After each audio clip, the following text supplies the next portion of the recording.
From the creators of Relevant Magazine, this is the Relevant Podcast. Everything else is gone wrong. Everything else is gone wrong. Everything else is gone wrong. Everything else is gone wrong. It's Tuesday, December 3rd, 2019, and welcome to the Christmas season era of this year's Relevant Podcast. I'm your host, Tyler Huckabee, coming at you from Nashville, Tennessee, down there in Orlando, Florida, on the ones and twos, as always, manning the ship, making sure we don't go into the ditch. It's my friend, our illustrious producer, Chandler Strang. Hello. And over there in Loveland, Virginia, also making sure we don't go into the ditch, but never doing a very good job of it. It's my friend, Jesse Carey. Hello. I've spent a lot of time in ditches over the years. It's been, as the decade is coming to a close, I've been reflecting on ditch time, and it's been significant.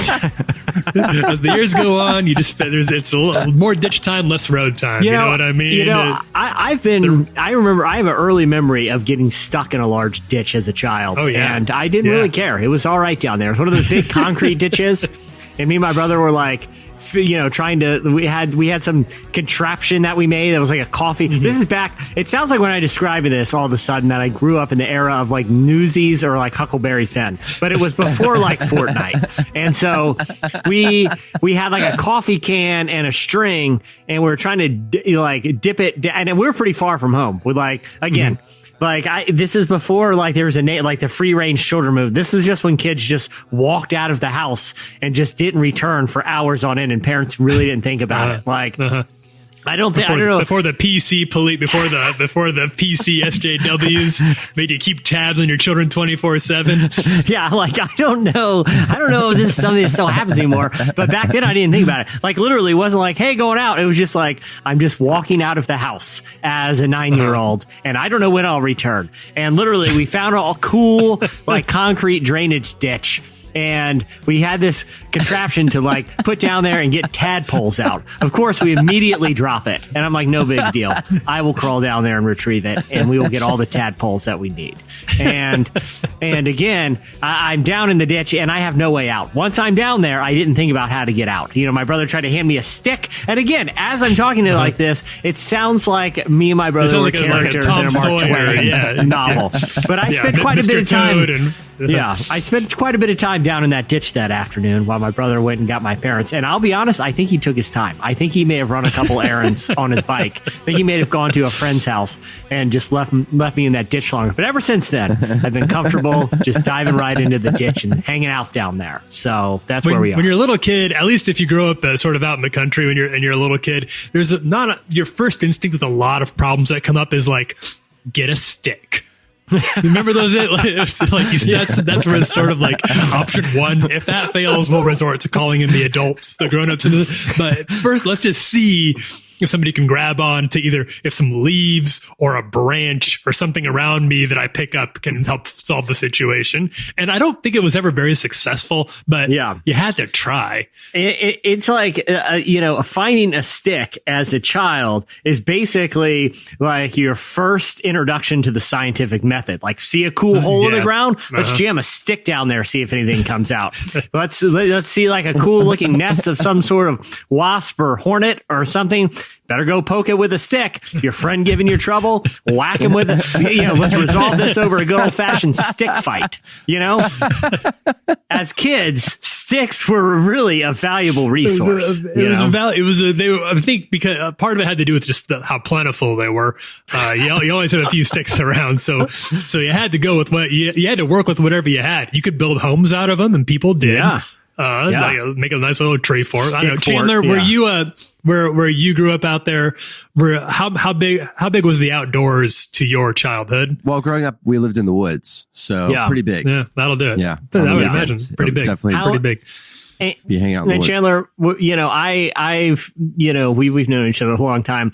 You seem like the type of person. I don't picture that you had many enemies out in those woods as a child, but you do strike me as someone who would probably fashion some sort of spear or booby traps around the house just in case something went down. Is that accurate? Did you ever do something like that? That's pretty accurate. Yeah. Yeah, sure. Yeah, weapons for sure. Yeah. Oh yeah. I was pretty into pretty into weapons growing up.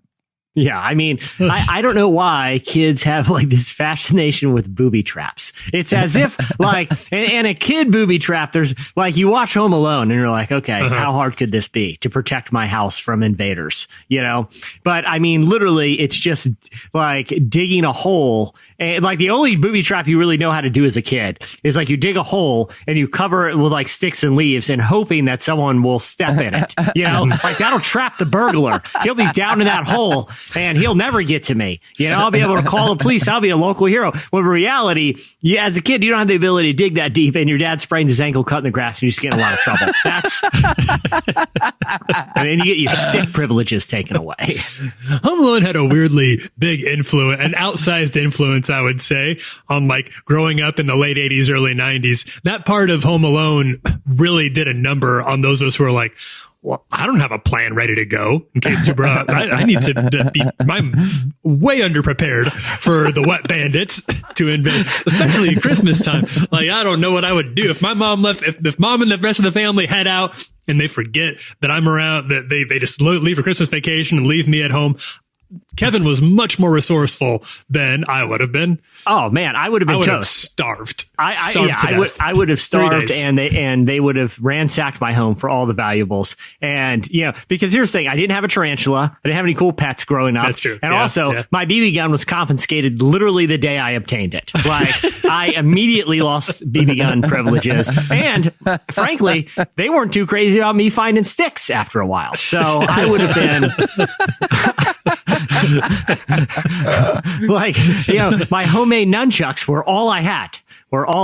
And those were more lethal to me than anyone else. I mean, so. Did you speaking of Home Alone, it's Christmas time here, coming out of Thanksgiving and into the official holiday season. I'm looking around, Jesse. I'm not seeing, it doesn't look like you've decorated up there in the office. Have you all put up the tree or anything yet? Oh yeah, we obtained a very large Christmas tree last night for my home, and we started that. You know, pretty excited, I guess, for decorating. I'll be honest, as an adult, seems like a lot of work just to be undone in about a week, in a couple of weeks. Yeah. You know what I mean? Like you enjoy it for about a week, and then you already it's like, do I even put the boxes back in the attic, or can we just kind of shove them in a corner? Because honestly, like 3 weeks from now, we're gonna have the conversation about getting the boxes out again. You know, like there's got to be there's got to be some kind of solution here. You know, either extend the appropriate season for decorating, or you know, figure out a solution for these boxes. You know, like I mean, I don't want to sound like a Grinch here, but it is a lot of task involved. You know, somebody could really make a small fortune off Christmas boxes that doubled as decorations. Like you just leave them out and around, and it looks like they're supposed to be part of the Christmas setup around there. Yeah. I'm sure those exist somewhere with all the Christmas decorations they've got. When I was in college, I briefly had a job. Because I was terrible at it, and I lost the job almost immediately, mainly because of things involving me hitting things with sticks. But like the rich neighborhood would pay college kids to hang Christmas lights, which I always felt like was a good gig. Oh, sure. You know, good seasonal. Yeah, it's a good job. Yeah. But I will say this, if rich people are paying you to do something, they hold you to a pretty high standard. And I have no training in Christmas lights, so I don't know what they expect. They could ease up and not get so mad and not fire me after the first day, because it's not as easy as it looks. Yeah. Okay. Yeah, so, people get persnickety about it. They got really exacting ideas of what they want their Christmas house to look, their little North Pole cottage to look like. And I'm sorry that a single string of lights can't deliver on your Santa Claus fantasies. I'm sorry you weren't thinking that the manger would be made out of sticks this year, but I think it looks pretty authentic. And yes, it is booby trapped, because you don't know who's going to go and try to vandalize your setup. I booby trapped the nativity scene free of charge for you, sir. So for you to fire me right now is a pretty big blow, because your whole yard's booby trapped, courtesy of me, and no one's messing with your lights. And frankly, if your house gets burglarized, I like your chances, at least, of the bad guy breaking an ankle on the way out. So you can fire me if you want, but I say job well done, and Merry Christmas to you too. You mean on the off chance that somebody comes to steal the baby Jesus out of whatever Mr. McAllister's front yard, whoever it is going to step on a nail like they did, or get a paint can to the face, or any other number of definitely life risking, if not straight up lethal booby traps that Kevin had in Home Alone? Listen, I have dug a very large ditch around your home, and I've covered the top with sticks and leaves. Bad guys are falling right in there, and they're going to be stuck. Trust me, I've been down there. Not where they want to be. You should be thanking me, not suing me, for digging a ditch in your yard. I went over and above, and you are welcome. It's my gift to you and your neighborhood. So, but we do have a great Christmassy guest today. Tyler. We have a great, very good Christmas, a great holiday season guest. Our pal Phil Wickham is going to be here for people who stuck around through the booby trap conversation. Phil Wickham is here to talk about. He's got a brand new Christmas album out this year. Going to talk to him a little bit about it, and also hear a song from that album. We're going to take a quick break. When we come back, Slices. Don't give my brother a Steve Austin outfit. Don't give my sister a cuddly toy. We don't want a jigsaw or Monopoly money. We only want the real McCoy. Father Christmas, give us some money. We'll beat you up if you make us annoy. Father Christmas, give us some money. Don't mess around with those silly toys. You're listening to Father Christmas by the Kinks. Beginning of the podcast, you heard Everything Has Gone Wrong by the Bombay Bicycle Club. That's what the thieves are going to be saying from the bottom of the ditch after they fall in on their way en route to steal your nativity. Everything has gone wrong. While I poke them with a stick and remind them, cops are coming, cops are coming. I just keep poking them. That's what they get for stealing on Christmas. Well, it's time to look back at our weekly look at the news stories that caught our eye this week. It's time for Slices.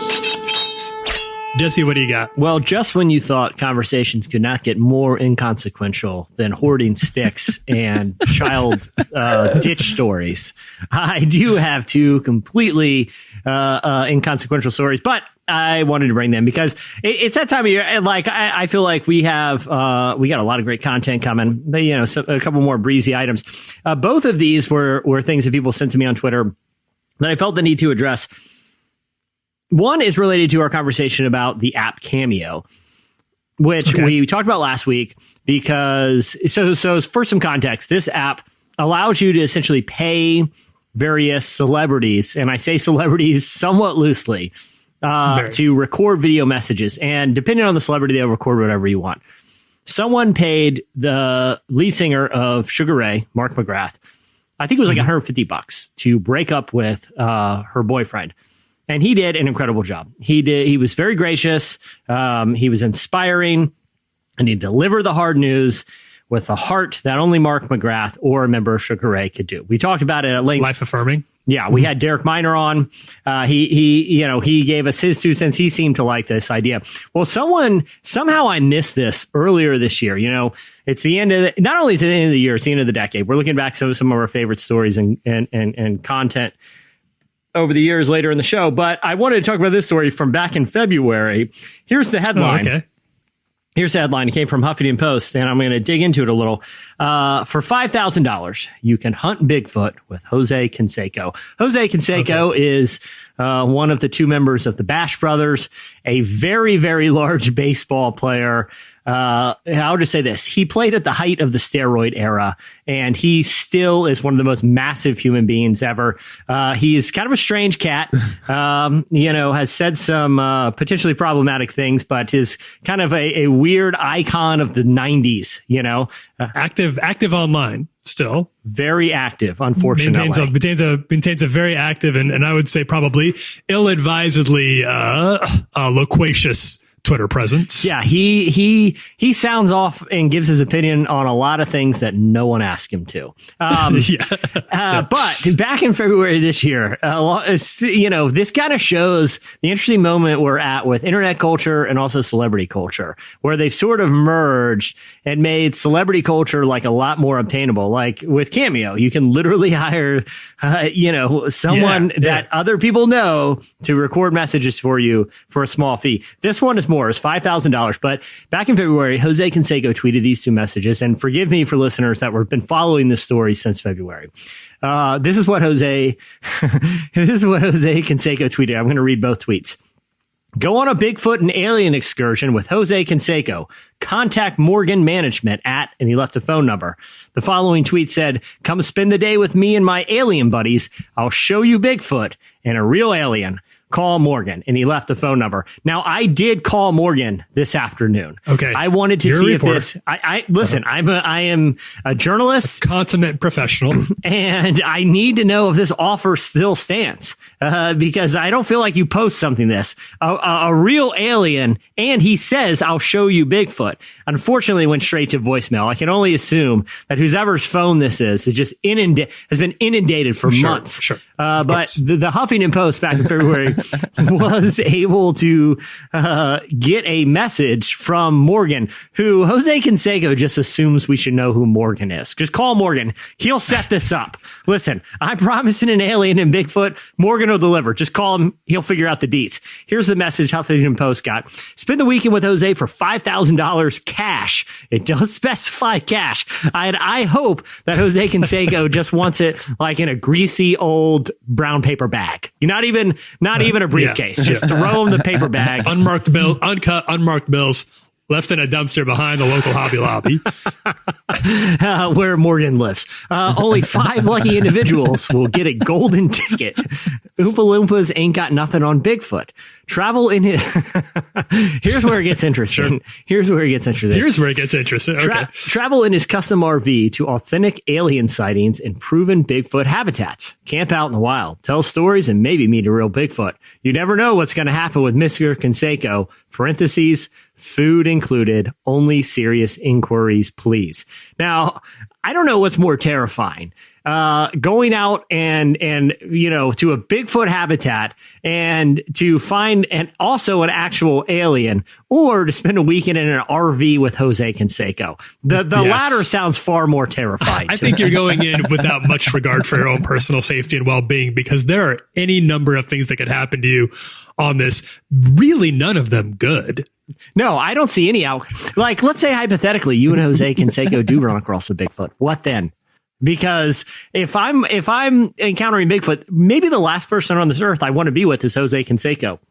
He doesn't seem like the most rational, person in the world. And I would want someone, if I came across a Bigfoot in the wild or an alien, I don't want someone who is guaranteed to antagonize it and probably try to wrestle it. Mm-hmm. Which I'm sure Jose Canseco will do. Jose Canseco would love a test of strength against the first Bigfoot / alien. I mean, it sounds like he doesn't particularly care what he finds out there, as long as it's something that is dangerous and that probably in his mind really delivers on the investment that whoever's come with him has made. And that could look like a lot of things. You're probably, I guarantee you this Bigfoot habitat, he too has gone with the old booby trap method, which is digging a big hole covered in sticks. And he's just hoping he's got a Bigfoot down there.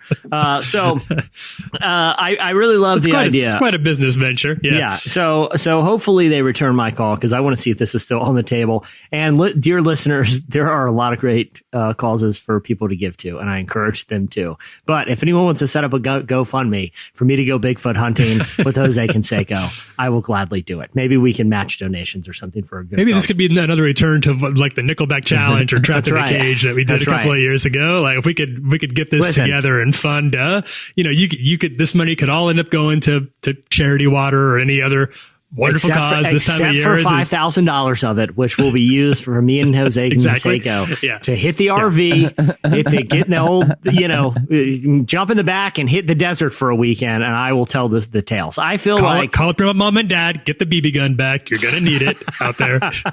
Listen, I still got sticks and weaponry hidden all over my old neighborhood as a child. I guarantee you no one's found them. Okay, I'll load up. Me and Jose will be just fine out there. I'm not overly concerned about our safety. Okay, so second slice that someone sent me on the internet that or on Twitter that I wanted to discuss today was they sent me a link to a website called catfreekids.org, and they asked me to solve this internet mystery. So a few weeks ago, a website appeared called catfreekids.org. It has a bunch of it almost looks like a political campaign site, and it says get informed. Mm-hmm. While the cat industry claims that some types of cats are safer than others, science proves that cats are a serious risk to kids. Get involved. It's time to make our leaders listen. We must protect our kids with these safeguards. End the fear. No cats are safe, but we have a plan to end this epidemic forever. And there's a very terrifying video. Chandler, if you don't mind if we just play the first minute or so of this video.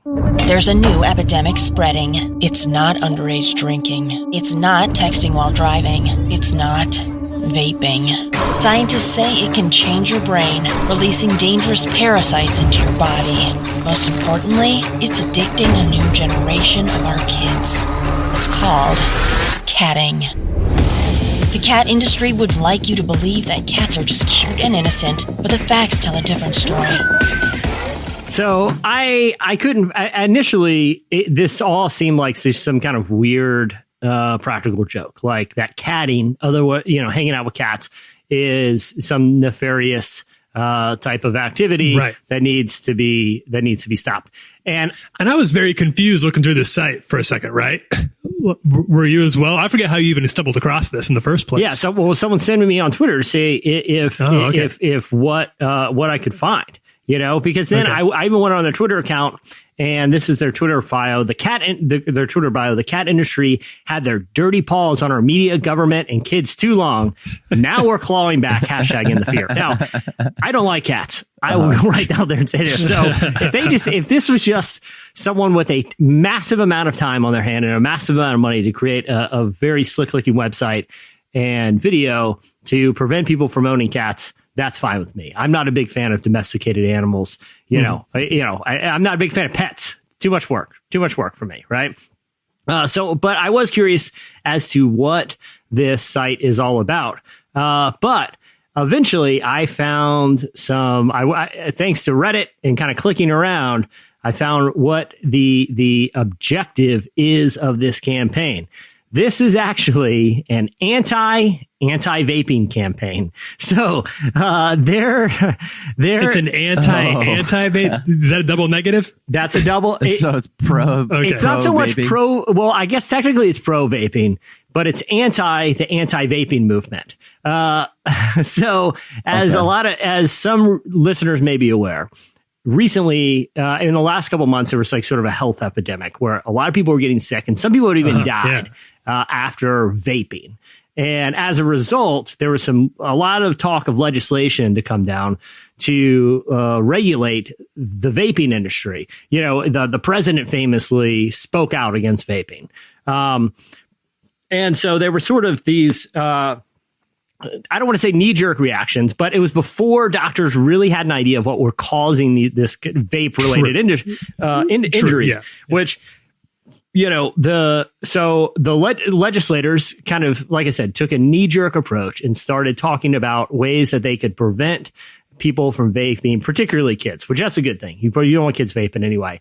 But they did kind of what they do a lot of times when there's like a new trend among the youth, and it's easy to immediately jump to, this is bad. The whole thing is bad. The whole industry is rotten. Let's ban it forever. Yeah, because as it turns out, now a lot of the doctors are saying that the illnesses that were caused that in this sort of time of epidemic were likely because people were using black market, like THC, vape pots, or cartridges. So like people were using unregulated oil that contained basically concentrated marijuana that also had some bad chemicals in it that was making people sick. It wasn't necessarily the cotton candy Juul or whatever the kids are smoking down in the concrete ditch away from their parents. Again, I'm not saying that type of vaping is good,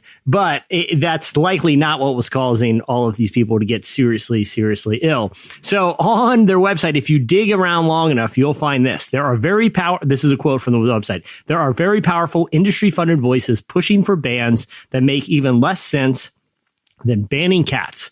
We hope you can join us in using common sense and allowing Americans and our neighbors around the world to choose something enjoyable and relatively safe, just like cats. So it's all kind of a big work of satire to indicate from their perspective, extremely involved, but as a method of kind of challenging a perception about something that there is sort of this mass scare about. What do you think about the method, Tyler, of using kind of high-minded satire to make a point about legislation? Yeah, I think that in general, I don't mind it. Like, I think fun campaigns like this can help draw a lot of like fun engagement and find a kind of a backdoor to get people thinking of something kind of interesting. My thing with this one in particular is I think the method isn't really going to work on anybody who isn't already, like, I think the people freaking out about the Juul stuff is mostly the boomers who maybe aren't really going to be all that drawn into a cat campaign like this one in particular. Do you know what I mean? Does that make sense? Like, this takes a certain level of savvy that would lend itself to being suspicious of any reactionary attitudes towards vaping and Juuls as it stands. So I'm not sure that this might be a case of like decent or kind of interesting and fun and method just geared towards an audience that I don't know is going to be particularly receptive towards it. Yeah, I understand the point they're making that absolutely that just scaring people into being afraid of something that there's no need to be afraid of. It looks absurd. I agree entirely. Yeah, I agree entirely with the point. Yeah, but is this the best method of showcasing that vaping is safe? Well, one, vaping, I think the point they're missing is whether it's safe or not, vaping is super lame. That's the message we should be. I don't know about the health. I mean, it seems like the health risk, a lot of people are pretty unsure of, but we are positive of this. It's impossible not to look lame while vaping. Why isn't that the message? About the damage to your reputation, the damage to your social standing. Think about that. Do you really want to? Is this worth alienating your peers? Do you want to be the person that's vaping? Like, do you want to be the person that's hanging out at brunch and you're like, hey guys, I'm going to go outside. I need a quick hit of the vape. Don't be the vapor. There's no cool way to vape. Cares. It is the opposite of cool. Chandler, you're a man about town. You DJ on the weekends. Yeah. Are you among the consensus that vaping is on a short list of very, very lame things to be seen doing? The thing that blows my mind is that people start doing it and get addicted to nicotine. Like, it's like, I understand some people, it's like they're trying to quit smoking. So it's something you can do to wean off or whatever. But the wild thing is that people start doing that. It's like someone wearing like a Nicorette patch for the fun of it, for fashion reasons, and they get addicted to smoking. Like, it doesn't make any sense. Exactly. That's what blows my mind. But that is it's like someone who's never smoked before chewing the smoking gum just because they like the taste of it, and then happen to start smoking 4 packs a day. Like, there's nothing about this that's cool. Like, I mean, I understand the point of this campaign, and I guess there's a degree of marketing savvy that goes into creating it. But again, I think they're addressing the wrong arguments here. I get the science is still out on how safe or unsafe it is, but the facts are in. You look very lame while vaping. Like,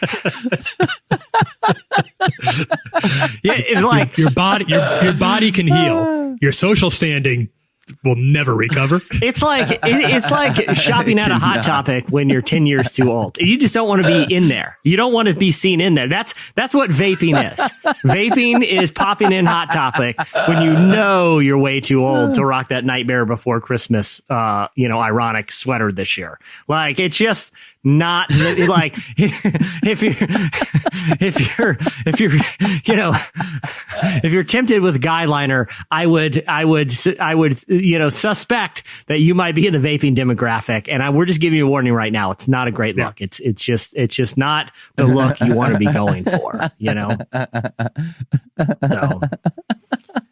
All right, I've got a few. I brought 2 stories as well. We'll go a little fast. I know we're running kind of long here. The first one, well, I got a serious one. and then a much more serious one. The serious one, and this is something that I think I maybe even discussed on here on the podcast before, or I think we've discussed on the site a couple of times, but it has to do with something that I've wondered if this was going to happen. I'd wonder if this would be a track that certain faith groups would try to take with the current administration, and it looks like they are. And I'll be very curious to follow the story and also the reactions to this story. So, as we know, the Trump administration is taking a very hardline approach against immigration, thanks mostly to a lot of the beliefs, the immigration and policy beliefs of Stephen Miller, who's sort of the president's right-hand man when it comes to immigration, who's also exposed as having some white nationalist tendencies via some emails that were released over the past couple of weeks.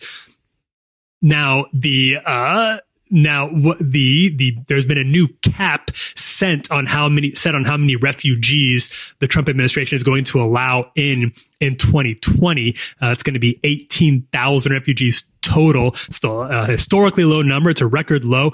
Just for comparison, the cap at the last year of President Obama's year in office was 110,000. So now it's set at just 18,000. This has, of course, been very disruptive for groups that help resettle refugees here in the U.S. This has caused been a huge shift in how they operate. Many of these groups, of course, being faith groups, and a few of these groups are actually working with the federal government to help resettle. There are 9 groups in the U.S. that help resettle refugees, and 6 of those organizations are faith-based.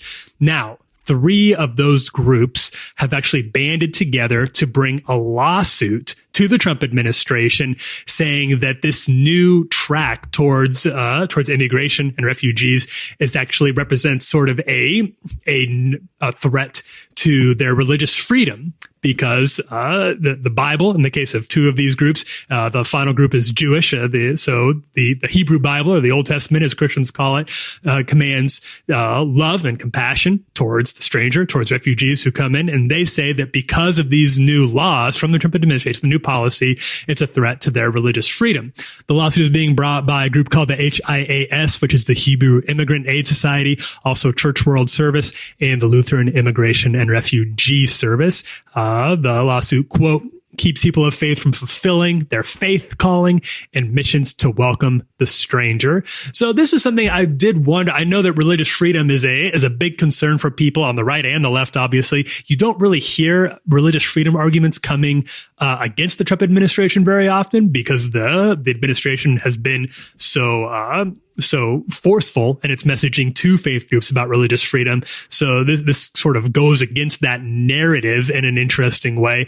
I'll be really interested to see how this lawsuit pans out. Do you guys think there's an argument here? Do you think they have a case to make?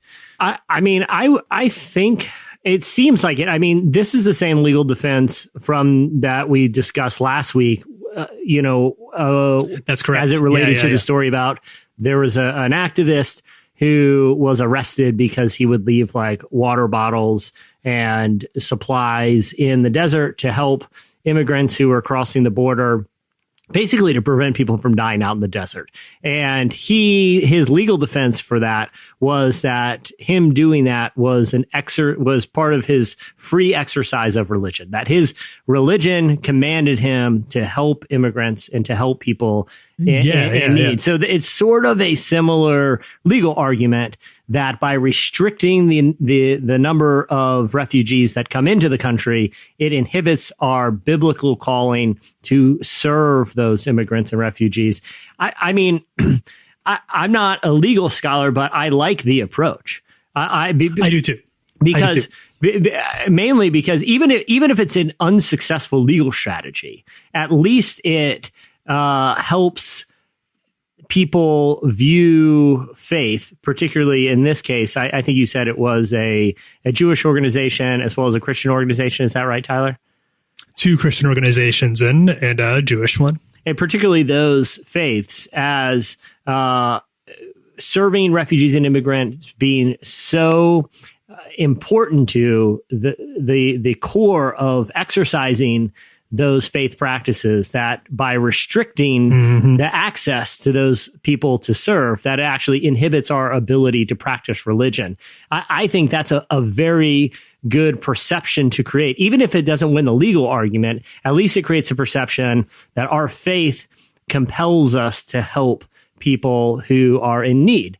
And like I said, even if it doesn't work from a legal perspective, which I hope it does, at least it further underscores how important that is to faith. Yeah, and I think that it's a plus. I think it goes what's kind of been difficult to do. It goes on the offensive a little bit on the behalf of refugees instead of just reacting to everything that the administration is doing, many of which have been very damaging and cost the lives likely of immigrants and refugees.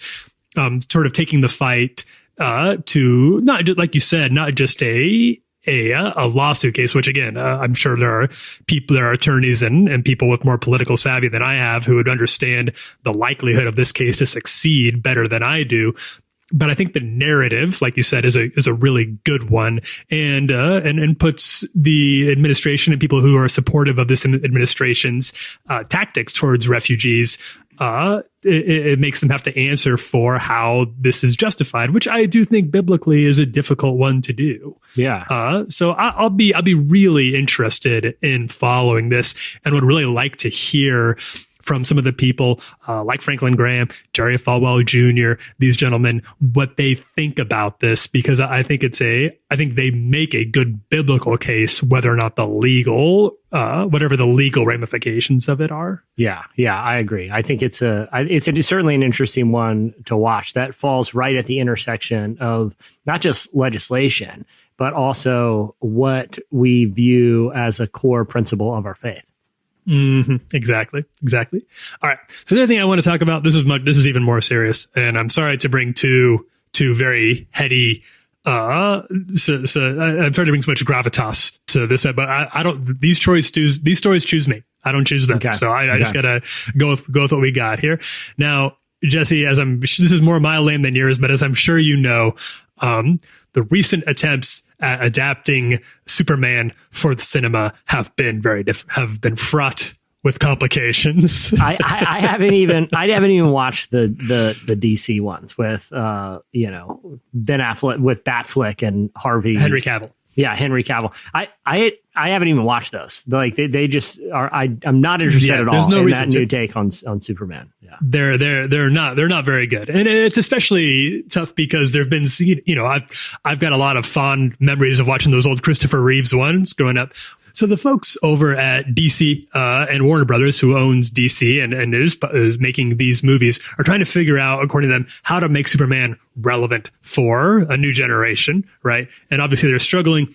The idea of immigrant who falls to Earth, is raised by Midwestern farmers, becomes a journalist, and then takes on an elite billionaire class. Very hard to adapt for these times. There's just not a whole lot of meat on those bones. I don't see how we can relate. I don't see how we can possibly relate. I don't think it can be done. Yeah. It's just not gonna happen. But they did have a pitch from an interesting source. Apparently, Michael B. Jordan, who we're very excited to see coming up here in Just Mercy. He's going to be one of our most anticipated movies of the year. He went to Warner Brothers, sat down with them, says he has a new vision for Superman. And apparently they took the meeting. They're very interested in the idea that he pitched, which would, of course, star Michael B. Jordan as Superman. They can't commit to it right now because they wanted a multi-film deal from him. He's too busy at the time to sign up for one of those, so it's sort of on the back burner for the time being, but they do want to revisit it down the road in a couple of years here. There's a little bit more to that, but first I want to get your reaction. What do you think about Michael B? You haven't seen the Henry Cavill Superman ones. I don't know if you've ever seen a Superman movie. No. Well, here's my main thing with the Henry Cavill Superman movies. And this is I'm not trying to be like personal against him. I've never met him before. I'm sure he's a charming fellow, but I do feel like on screen, he lacks a little bit of charm. He lacks a sort of charisma. I don't feel like there's anything interesting about him. I just feel like, especially his interpretation of Superman, from the little bits that I've seen here and there and kind of, the parts of the movies that I have seen, there's nothing that's really drawn me into him. Like, he just seems like a guy playing Superman. You know what I mean? Like, he doesn't have, he's not leaning on this charisma like a Christopher Reeves did, right? Michael B. Jordan, on the other hand, is arguably one. Oozes. oozes charisma. Yeah, I was going to say, he's arguably one of the most charismatic actors working right now. I mean, everything he's in is interesting. I mean, okay, so you look at, especially his ability to invigorate a franchise film that already has some familiarity with the source material with a new sort of energy and attitude. He's really, really good at. So the Creed movies, I feel like, are phenomenal. Even if you have no opinion of the old Rocky movies, even if you've never seen the old Rocky movies, the Creed films instantly draw you in because he's such an interesting and likable actor, and he has sort of a grit to his style of acting. The other example that I feel like really showed what a powerful on-screen force he is when he became arguably the most compelling villain in the MCU. Not because he's the most powerful villain. I mean, there was a lot. I mean, this is a franchise that has a villain that can snap his fingers and wipe out the entire population of the universe. Yet an ex-Special Forces soldier in Eric Killmonger in Black Panther, played by Michael B. Jordan, who has, basically no superpowers, is the most compelling on-screen version in the entire Marvel cinematic, in my opinion. Just up the game. Yeah, just up the game. Yeah, absolutely. Absolutely. So that's why you can see why they'd be interested in having somebody like that who's just that gripping, do his level best to re-energize that franchise, which could really use a shot in the arm. Yeah. Yeah. So I'm really interested to see what they do here. The other thing that I thought was interesting is that from what I read, the vision of the Superman franchise that Michael B. Jordan pitched is one that is a lot edgier, even than like the PG-13 Zack Snyder movies, which were very violent, very dark. But it sounds like what he's pitching is more in line with Joker than it is in line with, like, Batman v Superman or kind of the DC extended universe. It sounds like more something that Warner Brothers would take in the direction of what Joaquin Phoenix did with Joker, which is reimagining the pathos of a character in a really interesting way.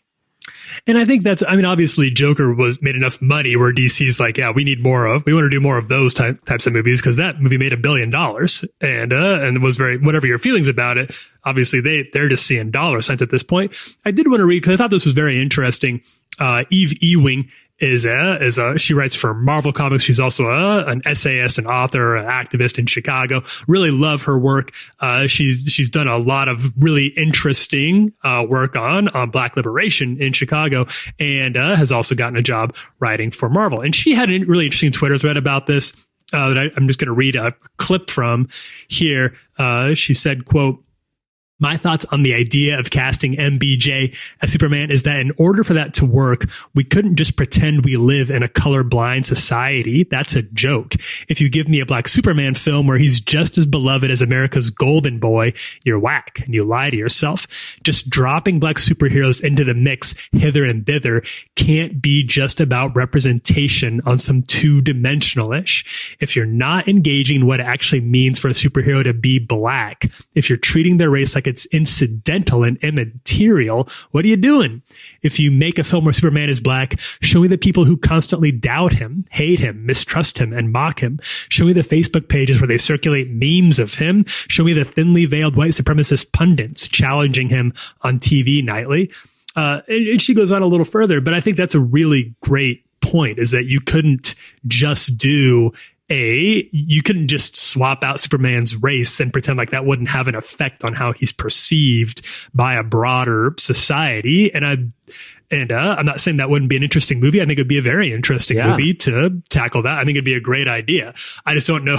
You'd want to make sure you have the right people in the writer's room and the director's chair to make that kind of movie. Yeah, obviously it'd have to be executed well, but I think films like, I go back to the example just because it's another, movie set in the DC universe that, with Joker, of they can pull in interesting social ideas effectively if it's done right. And I feel like the same could be said for a movie about Superman that has not just undertones, but direct storylines that deal with the implications of his race. Like, I feel like that would be super interesting and could cause a lot of, really interesting and productive discussions. Yeah, exactly. And I hope they do. I think it'd be a great way to take a new look at something like that. So that was we won't know anything about this for a couple of years yet. Obviously, this is all just kind of conjecture at the moment, but we know that Michael B. Jordan has had these conversations. I think it's pretty cool. And we'll keep an eye on this as we got a few movies, DC movies on the slate. I'm really excited about this Matt Reeves Batman movie. I hope that ends up being good. And maybe the rest of these DC movies can kind of catch up to the Marvel ones in terms of being as interesting as some of the source material lends itself to being. Well, that'll do it this week for Slices. We're going to take a quick break. When we come back, Phil Wickham joins us. I got all I want this year for Christmas. Don't need no presents underneath the tree. 'Cause all I want this year for Christmas is waking up with you right here next to me. You're listening to This Year for Christmas by today's guest, Phil Wickham. Phil Wickham is a singer, songwriter, and worship leader, and recently released his brand new collection of holiday songs called Christmas. Along with some classics like Joy to the World and Hark the Herald Angels Sing, the album contains some brand new Christmas-themed originals. Jesse recently spoke with Phil about the album, some of its standout tracks, and what makes a great Christmas song. Here is part of Jesse's conversation with Phil Wickham. Yeah, well, I love Christmas music along with billions around the world. And man, I was looking at this last Christmas record I put out.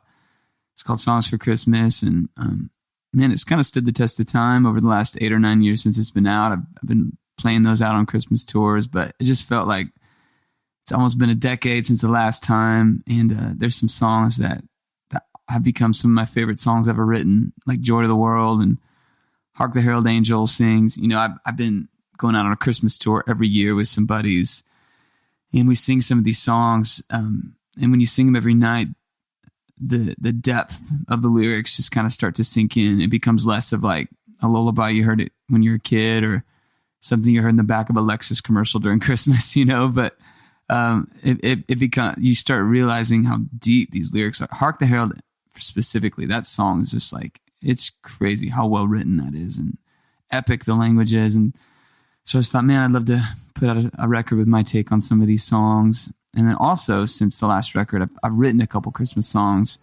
one of which is totally just a love song from my wife called This Year for Christmas, which, I put out worship records usually, so there's rarely a good outlet to put out just a song about how much I love my wife. And I thought, man, if there's ever a time to do it, it's on this Christmas record. You took me by the hand, brought me in from the cold. You gave me the kind of love, that feels like home.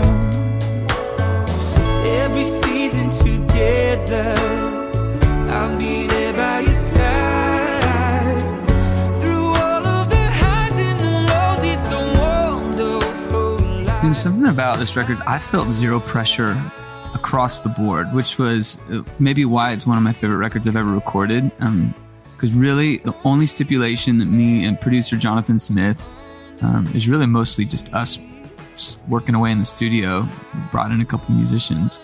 But the one filter that we filtered everything through was, would we listen to this while we were like eating Christmas dinner or while we were making Christmas cookies with our kids? Is this something we would listen to? And that was the one filter. And other than that, I wasn't writing new songs for churches to sing. I wasn't making arrangements for churches to play. I wasn't making arrangements with radio in mind. And even with the love song, like I wasn't thinking, man, I hope this, becomes some classic love song or rises to the top of all the schmaltzy, mediocre Christmas love songs that I've heard out there. all of that was out of my mind, and instead we had a blast recording this record. We put up a Christmas tree in the middle of June in the studio, and put some Christmas lights up, and yeah, just filtered everything through. Is this gonna be like turn the fire on, or get the fire going, turn the oven on, get the Christmas cookies going? Is this something that I would want to put on? So, man, zero pressure in every way. Maybe I should have felt more pressure. I was thinking, I actually got freaked out before it came out. I was like, man, we didn't think much about this record other than like maybe I should have thought more about it. But honestly, I'm so pumped with what we turned out with.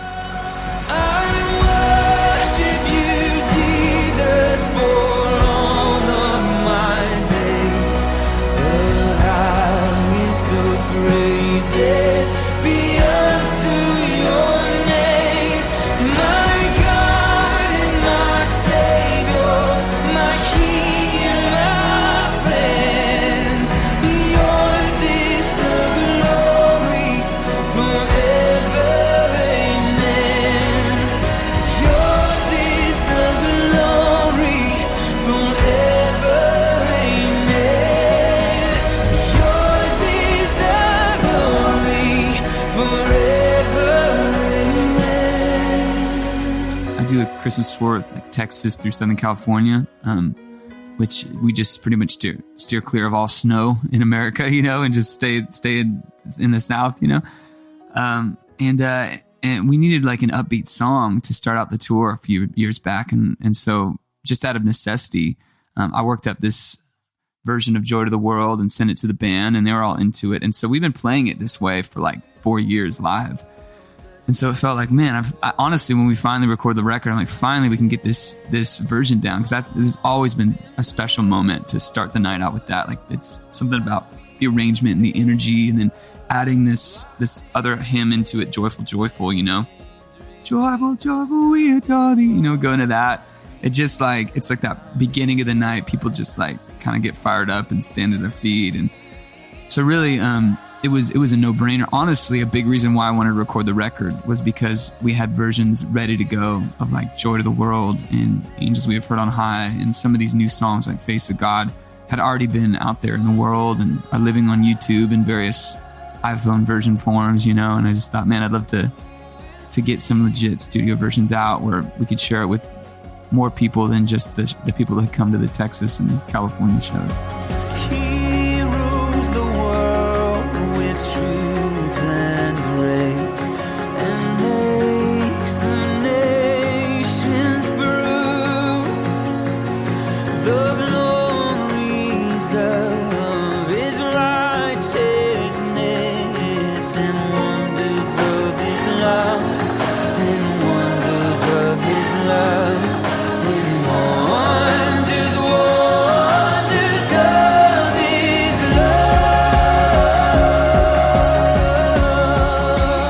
Was Phil Wickham. Next up, Best of the Decade editorial question of the week.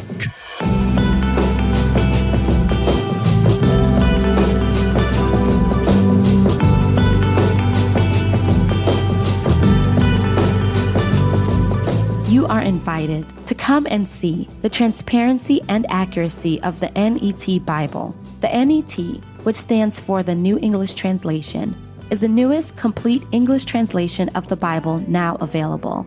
With over 60,000 notes documenting every major word decision and text rendering from its translation committee, the NET offers you an unprecedented look into the centuries-old work of Bible translators. Experience the transparency of the NET for yourself. Visit www.netbible.com/relevant and download a free sample of the NET Full Notes Edition. That's www.netbible.com/relevant. Come and see.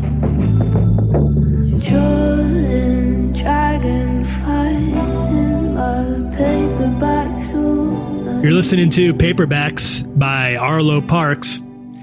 Jesse, it is December of 2019. That's right. How are you feeling? How are you coming down? It's been quite a decade. Yeah, it's what a decade it's been. And before we jump into this real quick, Tyler Chandler, I've been thinking about some anti-vaping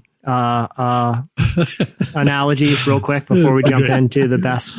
Yeah, sure. I feel like vaping is the facial hair equivalent of a very wispy goatee. Like, you probably should trim that or not grow it. That's the message you're sending with the vape, is the same message that person with the wispy hair goatee. It's like, it's vaping. Vaping is the equivalent of a non-ironic fedora. I don't think you're pulling that off like you think you're pulling that off. Vaping is the equivalent of a chain wallet. You're not bringing it back. No one is stealing it, and it does not look hardcore. It is sending the opposite message, friendo. Vaping is the equivalent of a guy doing tableside magic at the local pizzeria who is dressed more elaborately than Chris Angel. I'm talking deep V, dyed black hair, lots of bracelets. I'm all for tableside magic. I will go out of my way to go to a restaurant that has tableside magic, but I don't need the magician to have 5 dragon rings on each finger. Okay, black t-shirt's just fine. All right, I'm here for the card tricks, not for the elaborate, wizardry goth get up here. That's the vaping equivalent. I just wanted to send those out before we jump into the next segments for people that are concerned not about the health at risk of vaping, but of what it's saying about you. I'm trying to help you here, okay? I'm trying to help you. All right. You're right, Tyler. It's been an incredible decade. And yeah, we asked people to send us, we're doing this throughout the month of December, right? We're asking. I like this. Yeah, I like this a lot. And so I wondered, last week we asked what Derek Miner set in as a guest host on last week's show, right before Thanksgiving. And he talked about some of his favorite albums of the decade. We asked listeners to send us some of their favorite TV shows, movies, podcasts, books, albums, and we can read through some of those. But Tyler, one thing I want to do, the question that I get one of the most frequently when I run into listeners of our show is, what podcasts do I like? So I put together a brief list too of some of my favorite actual podcast episodes of the last decade, not just series. Oh, yeah. But if people are looking for jumping off points of particular episodes that of shows that I personally have been really affected by the last decade, maybe we can read some from our listeners, and then I'll jump into a couple of really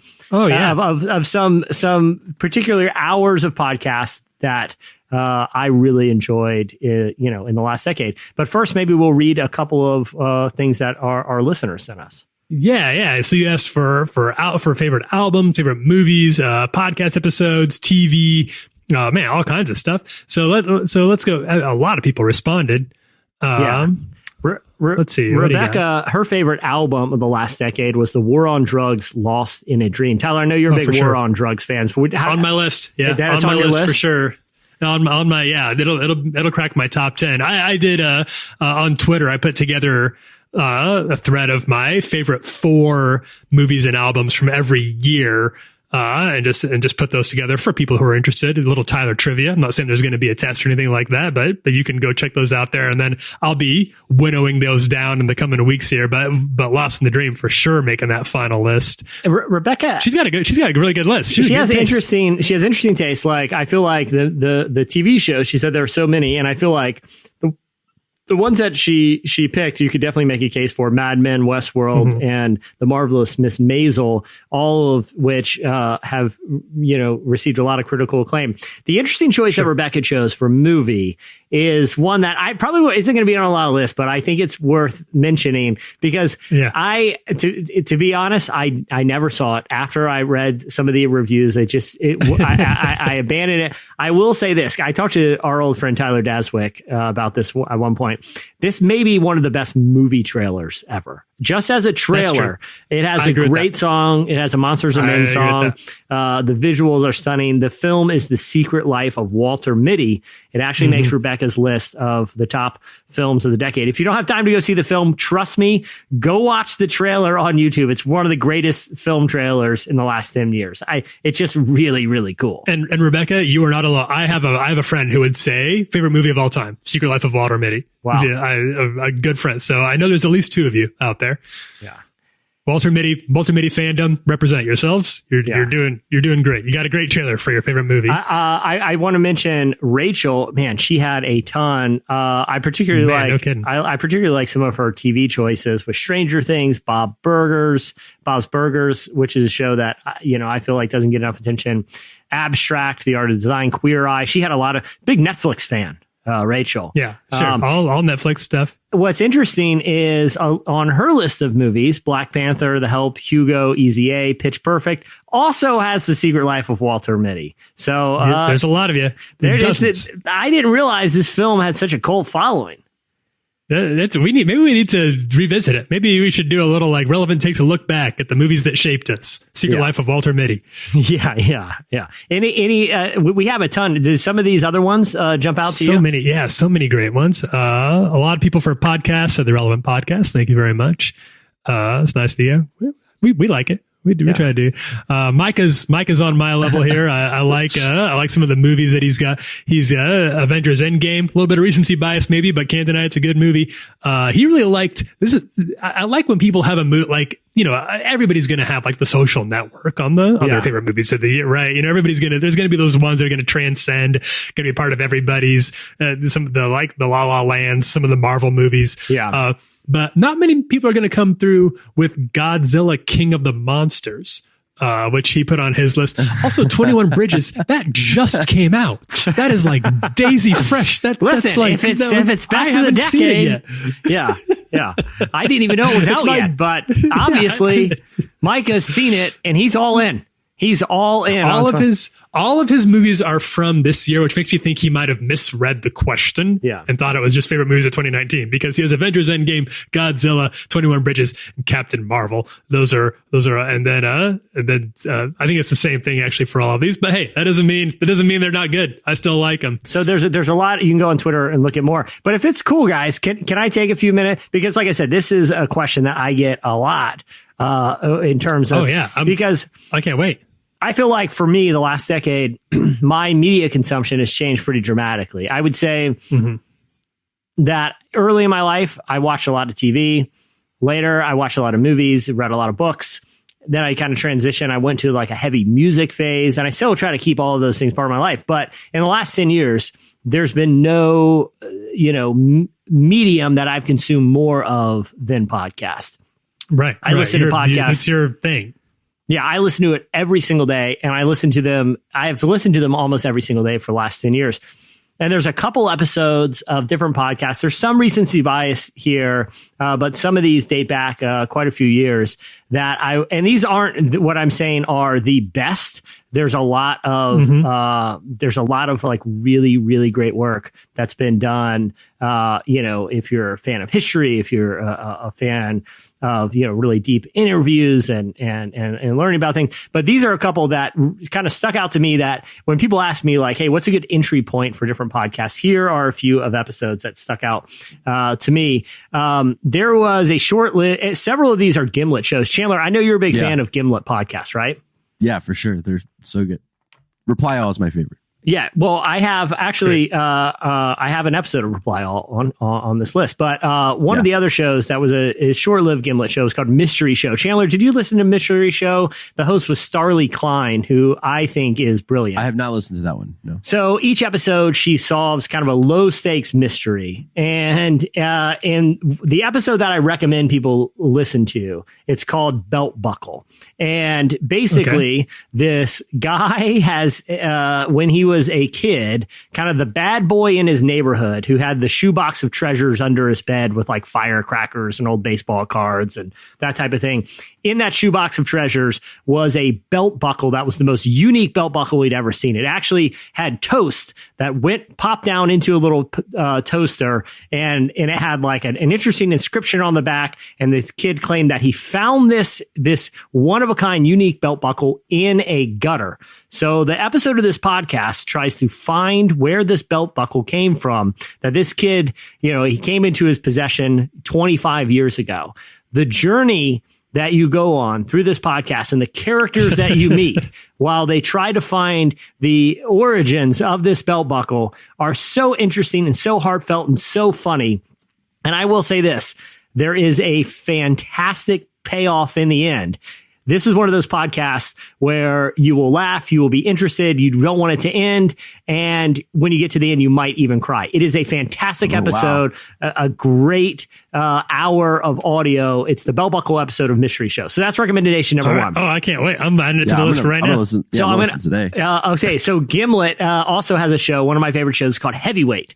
It's hosted by Jonathan Goldstein, who, if you're a longtime listener of This American Life, you'll recognize his voice. He's got a very dry delivery style, tells very interesting stories. There is an episode called Kinney. So each episode of Heavyweight, there's kind of a loose theme around the show where he tries to kind of right a wrong of the past. And this episode tells the story of stuntmen from the 70s, particularly one stuntman who was a Canadian rival of Evel Knievel. And most of what you can still find about him is on YouTube. But that Canadian stuntman who was a rival of Evel Knievel and sort of had a petrifying fear of a life-altering stunt had a sidekick whose real name was Kenny Powers, who ended up being loosely the basis of a character for Eastbound and Down. One of the funniest, most interesting, again, kind of story rabbit holes that you can go on in podcast form. The story of the actual Kenny Powers and the Evel Knievel rival that never really got his due. Fantastic, super interesting. Listen. Okay, Reply All. Again, Chandler, one of my favorite podcasts of all time. You're a big fan of the show. Chandler, what is your favorite episode of Reply All if you had to pick one? There was one where they went to India to find... To find call scammers. Yes, right. That was wild. It was. I did listen to that one. That was like a three-parter. That was like it spanned like a handful of episodes. Yeah. I'd say like that in particular was like the first I ever experienced like a podcast going that hard. You know what I mean? Yeah. To like get to the bottom of something. But yeah, I think I don't know. I like all of them, to be honest. But. So the one episode that I chose for this list that I would recommend people listening to is called the Cathedral, and we actually did a story on the same individuals that are highlighted in this story in Relevant years ago, and it looks at the makers of a video game called That Dragon Cancer. And so a brief synopsis of the episode is there is a video game designer whose son becomes very ill, potentially terminally ill. He and his wife are devout Christians, and they are praying for his healing. And the way they want to express the journey through praying for his illness and what they see as building a monument to their faith is by creating a video game. And I kind of use the word video game kind of lightly because it's almost like an interactive art piece that you kind of journey through. And they hope that it will be sort of this testament to God's healing. And I don't want to give too much away of what happens in that story, but I've never had an episode of any podcast, including, discussions with theologians, wreck me emotionally as hard as that one, and also challenge and encourage my faith as hard as that one. It's one of those episodes. It's really good, especially for Christians, because it doesn't have sort of, I don't want to give away the ending, but it's not what you'd probably expect from the outset. But it's nonetheless incredibly encouraging, and I would highly, highly recommend people listen to Reply All's episode, the Cathedral. But warning, it is pretty emotional. A couple more on the list. I love 99% Invisible, which tells stories about design and how design affects our world. But really, kind of the story. It's not so much it's not like like an art podcast. It's really about the stories behind design. There's a fascinating episode called Fordlandia, that when Henry Ford decided to build an entire sort of like picturesque American town in the middle of the Amazon rainforest. And it was almost sort of a Walt Disney type of vision for what a town could be. And he would build cars there and change a way of life. in the middle of these acres in the middle of the Amazon rainforest. It tells the story of his vision and also what went wrong. It's kind of a story about the hubris of design and industry, but it's also just a really fascinating story about a forgotten place. It's called Fordlandia. It's an episode of 99% Invisible. I've loved Mark Maron's podcasts over the year. WTF, again, as the name would indicate, the show does have some profanity. Little Blue, but he did a few years ago a long sit down conversation. You know, a lot of his guests are actors, musicians, comedians, people like that. But he did a long sit down interview with Jay Baker. Jay Baker is famously the son of Jim and Tammy Faye Baker. And Mark wants to really understand his story. And it turns into a story about trauma. It's a conversation about faith. It's a conversation about doubt. It's a conversation about sobriety and addiction. It is a fascinating and really a moving, emotional conversation. I encourage people to listen to it. I also I feel like everyone has listened to at some point interviews with Terry Gross. She's one of my favorite interviewers, the host of NPR's Fresh Air. I love Fresh Air, but there's a clip from an episode that I frequently find myself coming back to because, as you can tell from this list, like we spend a lot of time doing what we try to be is a pretty like funny and light podcast, but I kind of like digging in to podcasts that have some emotional depth sometimes. Okay. And those are the ones that really stick out to me, you know? And there was a conversation with John Hodgman. John Hodgman is, most people would probably recognize him. He was a Daily Show correspondent. He played the Mac or the PC in the Mac and PC ads, but he's a humorist. He's a really funny guy. And he came on Terry Gross's Fresh Air to talk about his one of his books. And they started talking about his personal biography and his mother, like him, lost their faith. And towards the end of her life, he had a really interesting interaction with his mother that kind of changed his perception of faith. And these are my favorite conversations, and it's the ones that we try to bring to you here at Relevant. But I want to bring it's like a 2.5 minute clip of this conversation with John Hodgman. For the context, he is talking about after his mother was on her deathbed, even though she was an atheist and he had declared himself an atheist, they found themselves frequently reciting the Lord's Prayer together. Chandler, if we can play that clip. The interesting part of my mom reciting the Lord's Prayer was that she was reciting the Catholic Lord's Prayer. I'm forgetting how it starts. Our Father, who art in heaven, hallowed be thy name. Thy kingdom come, thy will be done, on earth as it is in heaven. It's already beautiful poetry. I mean, it's just the meter of it is incredible. Give us this day our daily bread, and forgive us our trespasses, as we forgive those who trespass against us. And lead us not into temptation, but deliver us from evil. Amen. And that's where it stops in the Catholic tradition. And first of all, one of the things I remember is like, I love saying the word trespasses. It's such a great, I don't know why I never said trespasses. I said trespasses. And the forgiveness in it, forgive us our trespasses as we forgive those who trespass against us. It's like, I'm not sure that I can be convinced that I've always forgiven those who have trespassed against me, but this gives me something to aspire to. But then it was my wife, then my very new wife, Catherine, in the room, who said, it's funny, I grew up Episcopalian and we had more. And at the end, instead of deliver us from evil, forgive us our trespasses. Anyway, she would say, in the Episcopalian tradition, you would add, for thine is the kingdom and the power and the glory. Amen. Which, frankly, is not my favorite part of the Lord's Prayer because it's really worshipful and less poetic than the first part. But my mom had never said it, and now she added it to the prayer. Which was, it was an amazing moment. Was it wasn't it like an acknowledgement that she was dying when she? It was an acknowledgement of death, but it was, I just need a second. I'm sorry. Sure. No, go ahead.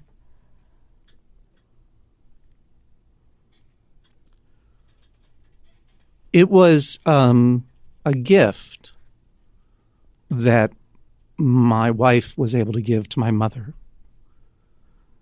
And and to me, because I certainly had never heard it before. And then something we could all share together as an extended family for a very brief period of time. So, Do you still find yourself saying the Lord's Prayer to yourself? yeah, every night. Every night? Yeah. Yep, pretty much. I mean, as you can tell, it's another really moving piece of audio that I've kind of come back to over the years, particularly when they're talking about the power of the Lord's Prayer, that even that prayer is so powerful that even if you're questioning your faith, there's power in those words that, Jesus told us to recite. And you're hearing the vulnerability of someone who's a humorist and a comedian get very emotional when talking about the Lord's Prayer and death. And I feel like that's what I've loved about podcasts over the years, is that not only do they have the ability to tell really moving stories, but I feel like the medium allows people to be vulnerable in a very different way than even like video does. People, when they're on video or on TV or there's a camera in their face, they're very conscious of how they look and their mannerisms. There's an intimacy to the audio format where you get to put people directly into your ears. It's just you and them. Like when you have earbuds in, you're the only one who's hearing what you're hearing at the moment you're hearing it. Mm-hmm, and I feel like the ability for podcasts to bring that sort of intimacy, but also allow for the vulnerability that people have when there's not a camera in their face is really powerful. And I feel like the last 10 years has really given rise to this medium. And I want to, just speaking of the kind of rise of podcasts over the last 10 years, thank our listeners for sticking with us and listening to us and spending time with us. Like, it means a lot. And we've had a lot of good times on the show in the last 10 years. And I've really loved the medium. I love doing this show, and hopefully more people continue to engage with it. Yeah, I think that it's been really fun. It's always been a way for us to make a lot of friends, people who've both listeners, obviously just even the people who've been on the show. I've been able to meet a lot of great people, the guests and the other hosts, and we're really grateful for it. We don't take it for granted. So thanks for tuning in, y'all. And I think on that sweet note, we better wrap it up. It's that's about that time. Thanks for doing all the work to bring up all those, Jesse. Yeah, it was fun. I love podcasts, and it's always fun sharing something you love. I'm gonna listen to and all. We'll be bringing some more stuff, some more movies and albums and stuff over the coming weeks here as we wind down 2019. Hey, many thanks to our friend Phil Wickham. Always great when he joins us. He's always very generous with his time and his wisdom and his art. Christmas is out now. You can pick it up wherever you buy or stream your music. Also, as long as you're on our Apple Podcast page, I hope you're listening to Relevant Daily. I bring you the top 3 stories at the intersection of faith and culture every single weekday that you need to know. You can check that out. You can even give us a good review if you like. And with that, I think we are going to wrap it up. I'm Tyler Huckabee. Chandler String. I'm Jesse Carey. Have a great week, everyone. We'll see you at the end of the week. Stay away from vaping. It might be safe, but you look super lame.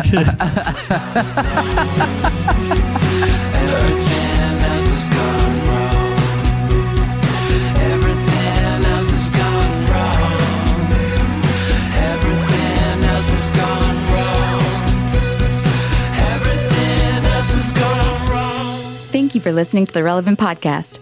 If you like what you heard, be sure to leave us a review on iTunes. Check out other shows from the Relevant Podcast Network in the podcast section at relevantmagazine.com. And while you're there, browse exclusive podcast merchandise at our online store. Make sure to subscribe to Relevant Magazine. Info is available at relevantmagazine.com/subscribe.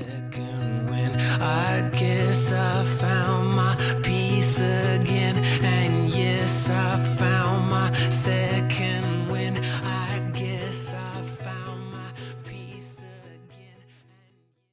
I'm sorry you weren't thinking that the manger would be made out of sticks this year, but I think it looks pretty authentic. Relevant Podcast Network. Time is precious, and so are our pets. So time with our pets is extra precious. That's why we started Dutch. Dutch provides 24/7 access to licensed vets with unlimited virtual visits and follow-ups for up to 5 pets. You can message a vet at any time and schedule a video visit the same day. Our vets can even prescribe medication for many ailments, and shipping is always free. With Dutch, you'll get more time with your pets and year-round peace of mind when it comes to their vet care. Go to Dutch.com to get vet care that is always there for just $92 a year.